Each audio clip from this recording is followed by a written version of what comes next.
Classical planning in artificial intelligence refers to the process of generating a sequence of actions to achieve a predefined goal within a deterministic, discrete, and fully observable environment.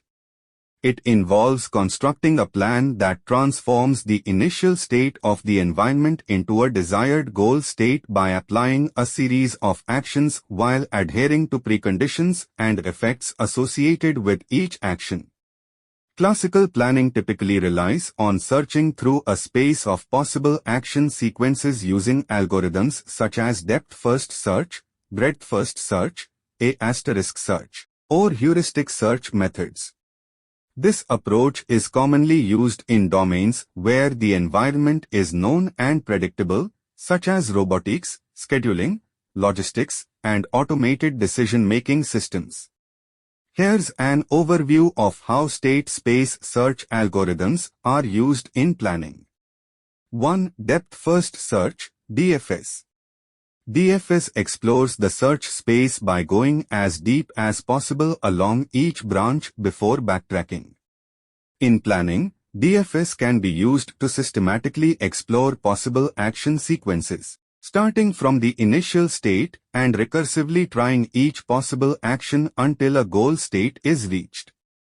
DFS may not guarantee optimality and can get stuck in infinite loops if there are cycles in the state space. 2. Breadth-first search, BFS. BFS explores the search space level by level, expanding all possible successors of a given state before moving to the next level. In planning, BFS can be used to systematically explore the state space, ensuring that shorter plans are found first. BFS guarantees optimality in finding the shortest path to the goal but may require large amounts of memory, especially in domains with a large branching factor.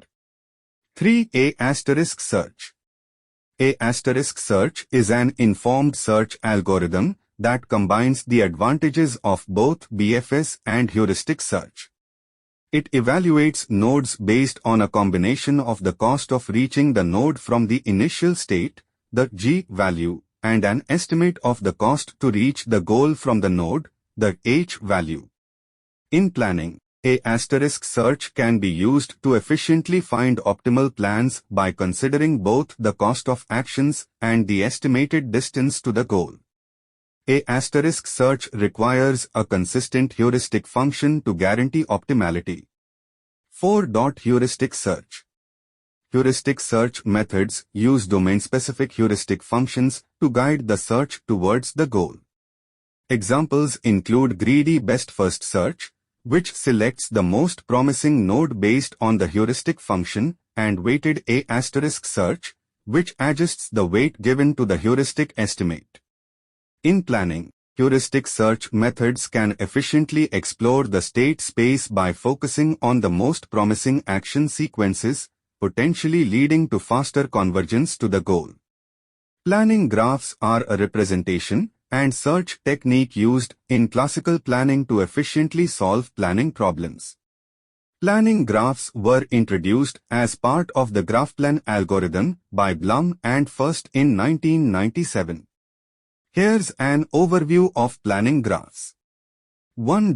Graph representation. A planning graph is a directed acyclic graph, DAG, that represents the state space of a planning problem. The graph consists of two types of nodes, state nodes and action nodes. 2. State nodes. State nodes represent possible states of the world at different levels of abstraction.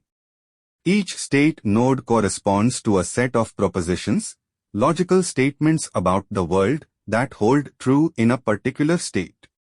State nodes at the initial level represent the initial state of the problem, and subsequent levels represent states that can be reached by applying actions. 3. Action nodes. Action nodes represent possible actions that can be taken in the planning domain. Each action node corresponds to an action that can be applied to transition from one state to another. Action nodes are connected to state nodes to indicate the preconditions and effects of the actions. 4. Level structure. planning graphs are organized into levels, with each level representing a set of state or action nodes.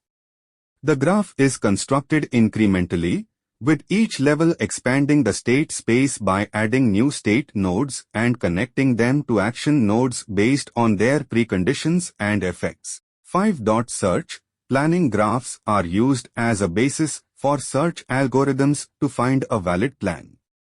Graph-based search algorithms, such as forward or backward state space search, exploit the structure of the planning graph to efficiently explore the state space and find a sequence of actions that leads from the initial state to a goal state. 6. Pruning. Planning graphs can be pruned to remove redundant nodes and edges, which can reduce the size of the graph and improve search efficiency. Pruning techniques aim to identify and eliminate nodes and edges that do not contribute to the solution of the planning problem. In addition to planning graphs, several other classical planning approaches exist, each with its own strengths, weaknesses, and characteristics. Here's an overview of some notable classical planning approaches. 1. STRIPS, Stanford Research Institute Problem Solver. STRIPS is one of the earliest and most influential planning formalisms, introduced by Richard Fikes and Nils Nilsson in the early 1970s. It represents actions as operators that transform one state into another by specifying their preconditions and effects using logical predicates. STRIPS-based planners use techniques such as forward or backward state space search to find valid plans by exploring the state space defined by the initial and goal conditions. 2. ADL, Action Description Language. ADL is an extension of STRIPS that allows for more expressive action descriptions, including conditional effects, quantified preconditions, and existential quantification. ADL-based planners can represent complex planning domains more accurately and efficiently by capturing a wider range of planning phenomena. 3. Hierarchical Task Networks, HTNs. HTNs decompose planning problems into hierarchical structures of tasks and methods, where tasks represent high-level goals and methods represent plans to achieve those goals. HTN planners use task decomposition and refinement algorithms to generate and execute plans hierarchically, which can improve efficiency and scalability in complex domains. 4. Partial order planning. Partial order planners represent plans as partially ordered sets of actions, allowing for flexibility in the ordering of actions that satisfy their preconditions and effects. These planners use techniques such as causal link analysis and conflict resolution to generate valid plans while accommodating concurrency and temporal constraints. 5. Temporal planning. Temporal planners extend classical planning approaches to handle temporal constraints and scheduling requirements in planning domains. Temporal planners use temporal representations such as timelines, schedules, or temporal logic to reason about the timing and sequencing of actions in plans. Analysis of planning approaches. Expressiveness. Different planning approaches offer varying levels of expressiveness in representing planning domains, from simple action-based representations to more complex hierarchical or temporal structures. Efficiency. The efficiency of planning approaches depends on factors such as the size of the state space, the complexity of actions and goals, and the specific search algorithms employed. Some approaches may be more efficient in certain types of domains or problem instances than others. Scalability. Scalability is a crucial factor in planning, especially for large or complex planning problems.